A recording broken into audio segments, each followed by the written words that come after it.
Meus amados irmãos, a paz do Senhor para todos.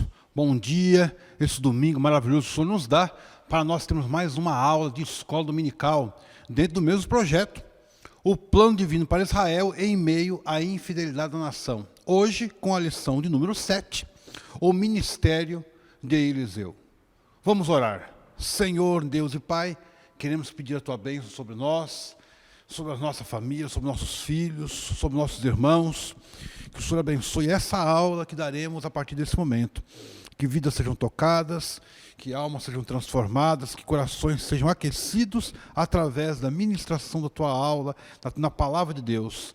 E assim oramos a Ti e pedimos a Tua bênção sobre nós, em nome de Jesus. Amém. Meus amados irmãos, a aula de hoje, ela diz respeito apenas ao ministério de Eliseu.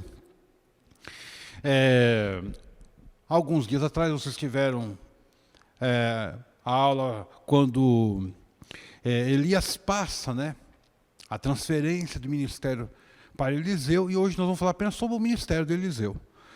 O textuário nosso é em 2 Reis 3:11, que diz assim: E disse Josafá, não há aqui algum profeta do Senhor para que consultemos ao Senhor por ele?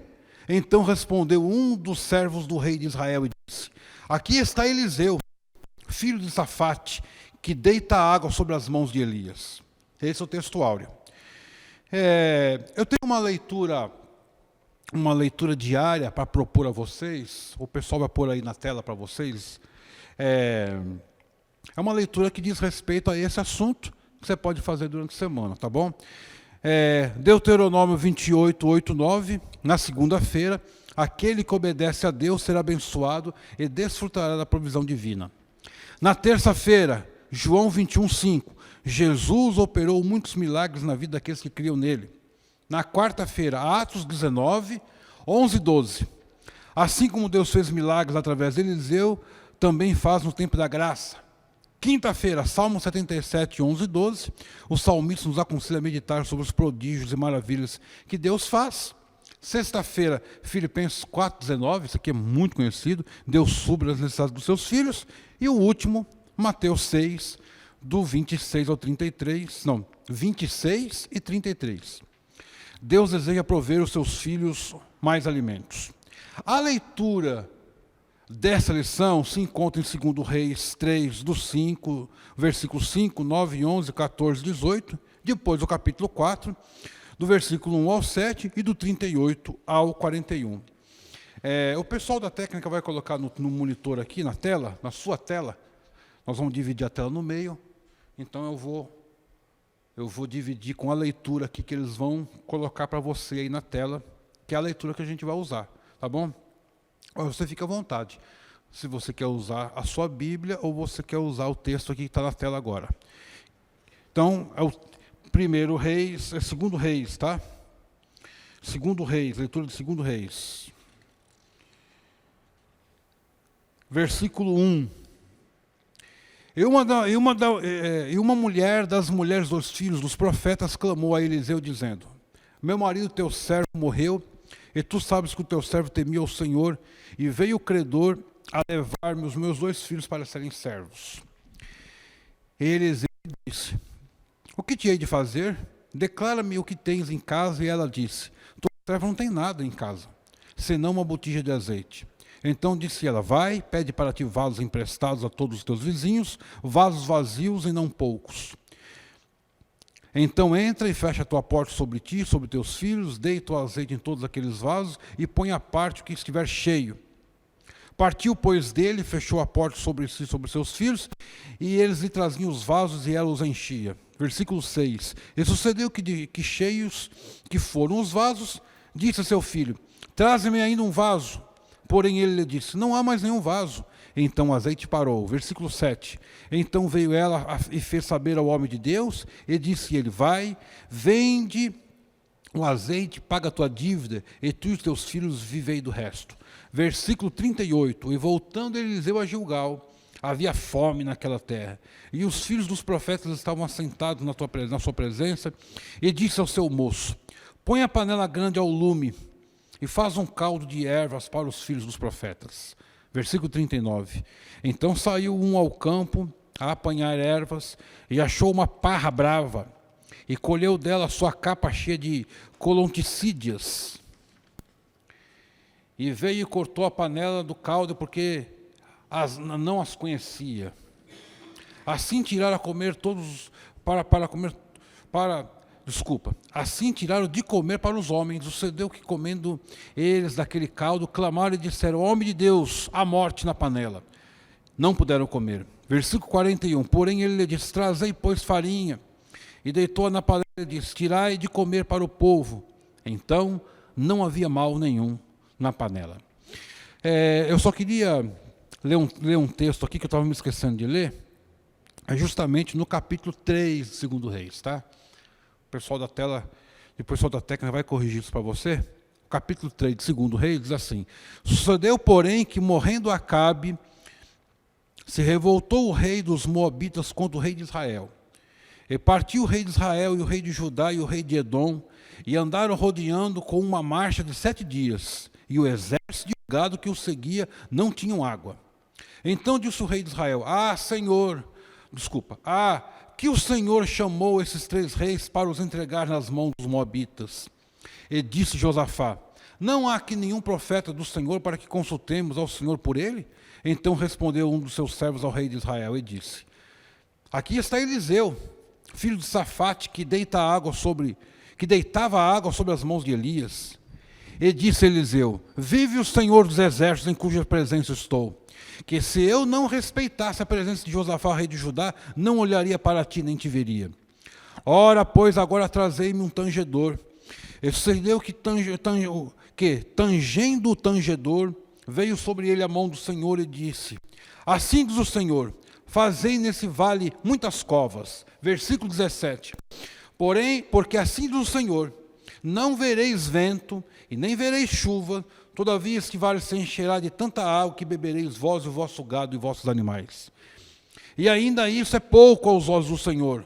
Também entregará ele os moabitas nas vossas mãos. Pronto, que Deus abençoe vocês. A leitura de antes estava no capítulo 4 e eu li agora o capítulo 3. Amém, meus amados irmãos? Introdução. Vamos à introdução dessa lição.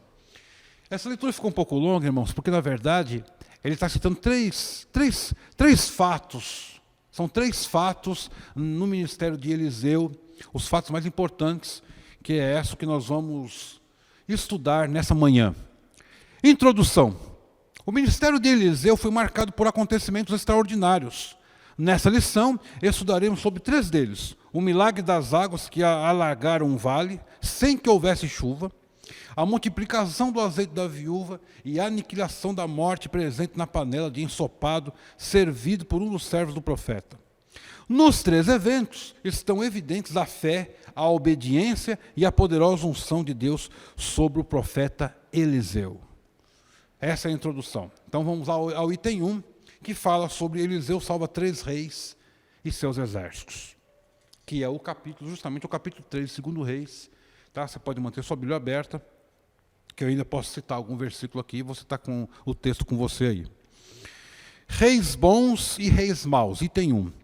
No período do reino dividido, houve alternâncias de reis bons e maus. Essa distinção entre bons e maus não leva em conta apenas o modo como esses reis administravam o reino ou lideravam o povo, mas a forma como eles se relacionavam com Deus. Portanto, ao se referir a um determinado rei como mau, o autor do livro dos reis está dizendo que esse monarca, além de desobedecer e desprezar a Deus em seu culto, promoveu a adoração de ídolos.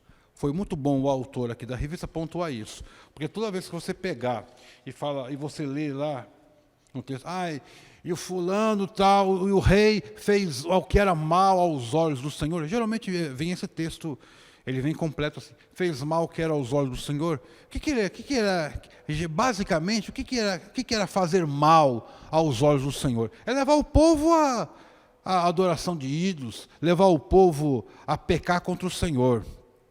Geralmente, irmãos, em via de regra, tanto os reis de Judá como os reis de Israel, quando eles eram obedientes a Deus, prosperava a vida financeira do povo, a vida socioeconômica ia bem, trazendo para nossos dias. Tinha emprego, os preços estavam controlados. Geralmente era assim. Quando ele fazia mal, que era os olhos do Senhor, a pessoa que já começa, meus irmãos, a desobedecer a Deus, vai tudo ruim. A família vai ruim, o emprego vai ruim, as coisas não vão bem. E a demonstração disso, que eu estou falando, é quando você vai lá em Reis, e eu quero deixar você à vontade para depois da aula você examinar isso, num outro momento. Você vai examinar reis, alguns reis, ou de Israel, ou de Judá, que quando eles temiam ao Senhor, e quando eles faziam o que era reto aos olhos do Senhor, a nação ia bem. Porque ficava atrelado à obediência à vontade de Deus, à vida próspera da nação. Amém? Segundo ponto, 3 reis vão à guerra contra os moabitas. Vamos lá. Ele vai colocar o texto aí na tela, você vai acompanhando comigo. Jorão, rei de Israel, que como seu Judá, considerado um excelente monarca, em razão de promover a adoração ao verdadeiro Deus, e o rei de Edom, que era vassalo de Judá. Isso está em 2 Reis 3:9. O que motivou a guerra foi a rebelião dos moabitas, que à época pagavam pesados impostos ao rei de Israel. 2 Reis 3:5. Os moabitas eram o povo que ficava além do Jordão. Você se lembra que Noemi, o seu marido pegou a família porque teve uma fome em Israel, ele foi para Moabe, que eles tinham um grau de parentesco, né, lá atrás, com os israelitas. E eles tinham que atravessar o Jordão para ir para Moabe. Os moabitas. Você consegue enxergar essa distinção melhor ali no livro de Ruth, por exemplo. Então eles foram à guerra. E aí, inclusive, ele usa uma expressão aqui na lição sobre vassalo. O vassalo era o comum na Idade Média. O vassalo pagava imposto para o rei, né? Ele tinha a terra dele, ele cultivava a terra dele, tinha o gado dele, mas uma porcentagem daquele plantio, daquela criação, ia para o rei. Isso era muito comum na Europa do século, né, da Idade Média, né, antes do século XVI. Né. A Idade Média começa quando o reino de Roma é invadido. Você tem a Idade Média. Todo aquele período, né, do século X, vamos colocar assim, até o século XVI, chama-se Idade Média. O que aconteceu? O que acontecia na Europa? Eles usavam de vassalos. E o autor da revista ele usou essa expressão aqui, vassalo. Eles pagavam imposto. Muito bem, vamos lá. Vamos continuar para você entender. Item 3, terceiro parágrafo aí do item 1. A predição de Eliseu se cumpriu. Vamos lá ao texto. Em respeito a Josafá, Eliseu, cheio do poder de Deus, previu que águas em abundância alagariam milagrosamente toda aquela região, sem a ação de ventos e sem chuva. 2 Reis 3,17. O Senhor não apenas realizaria este milagre, mas também lhes entregaria a vitória sobre os moabitas. É isso que eles esperavam. 2 Reis 3,18. Agora, este é o primeiro milagre que nós estamos citando no ministério de Eliseu. Ele falou para encher lagares que ia vir água, e veio água sem chuva. Item 2 agora, Eliseu aumenta o azeite da viúva. A história muito conhecida, muito pregada nos nossos púlpitos, você deve ter ouvido essa mensagem. Então vamos aqui rapidamente, para nós não tomarmos muito tempo. Parágrafo 1º, a situação das viúvas em Israel. A vida das viúvas nos tempos bíblicos era bem difícil, pois as mulheres daquela época dependiam de seus maridos para prover-lhes o sustento. É o caso da viúva de um dos discípulos dos profetas de Israel. Após a morte do marido, A mulher ficou numa situação muito complicada, faltava suprimentos, dívidas e ameaças de seus filhos serem vendidos como escravos, em 2 Reis 4. Deus ouviu o clamor daquela viúva e supriu suas necessidades. Só para você compreender, nós estamos falando numa época que não tinha a previdência do governo, né? O governo não previa. Como é que você ia sustentar na velhice? Mulheres não trabalhavam, então a viúva ficava numa situação precária. Como ela tinha dívidas, as dívidas sobreveio para ela com a morte do marido, o que ia acontecer que era comum na época? Você se apresentava como escravo, e os 2 filhos dela iam ser levados como escravo até que a dívida fosse paga. O que ela fez? Ela foi procurar Eliseu. Então vamos lá, item 2, segundo parágrafo. A única botija de azeite foi suficiente para Deus operar o milagre. Olha que bênção, meus amados. Vou repetir. A única botija de azeite foi suficiente para operar milagre. Após ouvir da mulher que não tinha nada além de uma vasilha de azeite, o profeta disse a ela que tomasse vasilhas emprestadas com os vizinhos e que ao entrar em casa com os filhos fechasse a porta.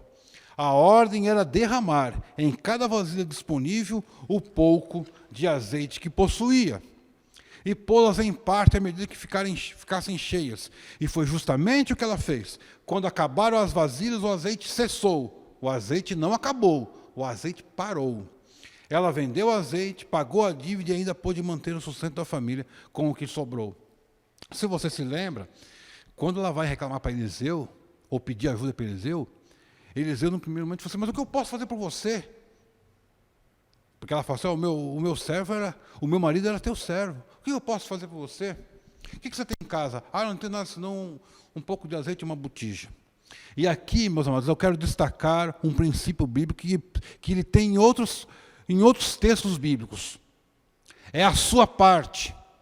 É o seu papel. O meu papel, minha parte. Deus vai dar um jeito. Vai dar um jeito em quê? Não, Deus vai providenciar. Deus providenciou, meus irmãos, a Bíblia não narra tudo. Essa mulher teve que ir atrás de vasilhas.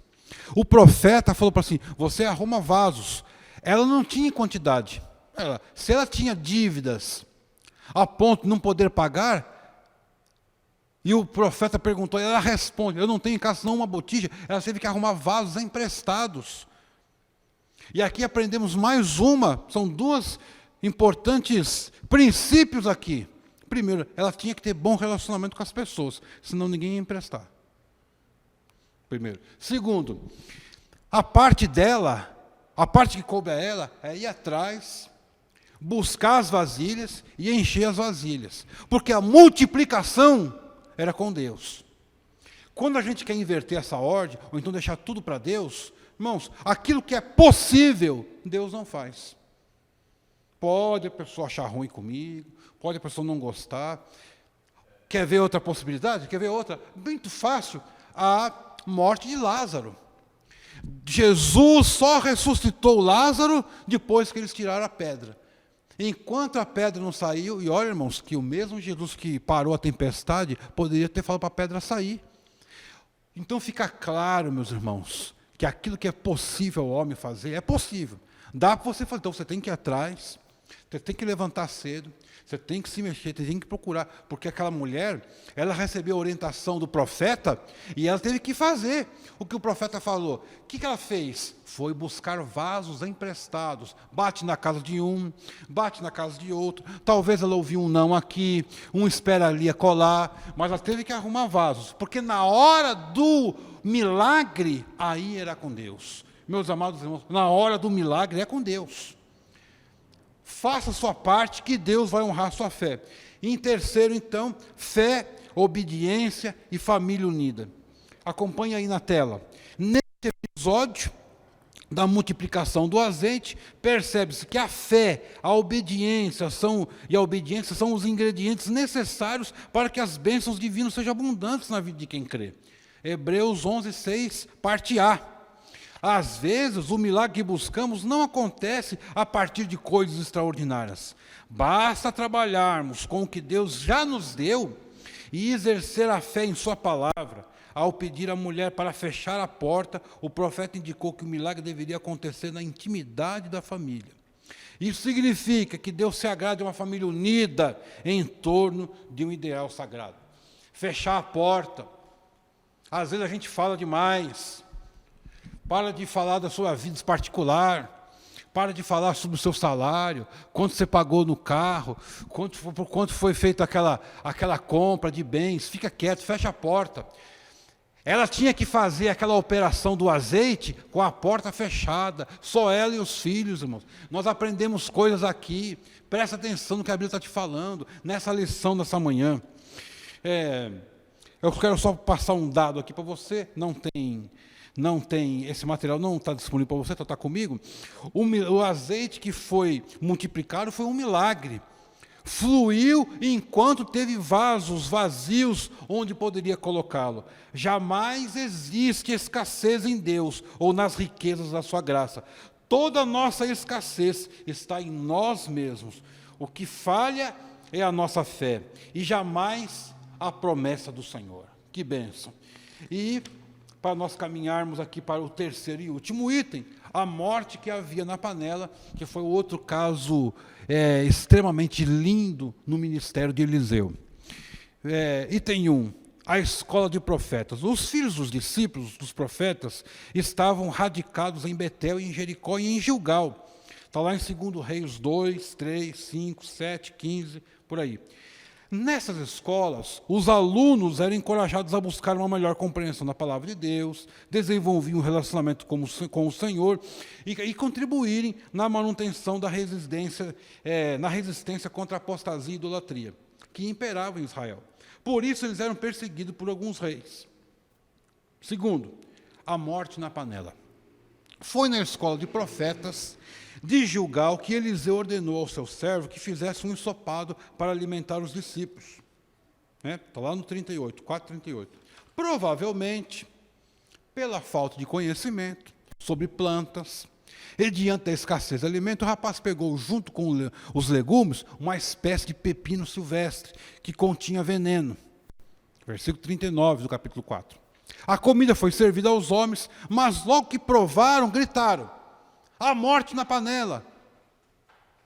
Eliseu pediu um pouco de farinha, colocou no caldeirão e declarou que não havia mais perigo algum. Deus havia realizado o milagre. Eu só queria passar para vocês, antes de falar na conclusão, que as pessoas iam morrer, viu, irmãos? As pessoas iam morrer com essa atitude, se ele não toma providência. O que ele fez para não haver morte na panela? Ele colocou farinha. Eliseu tornou-se discípulo e aprendeu com seu mestre, para mais tarde substituí-lo no ministério.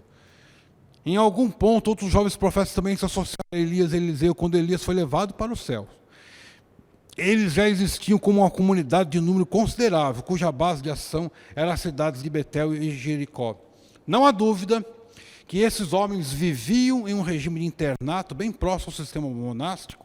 Isto é evidente pelo fato de se multiplicarem em Jericó a ponto de o lugar tornar-se pequeno. Então Eliseu os encorajou a construir alojamentos apropriados. É a famosa escola de profetas.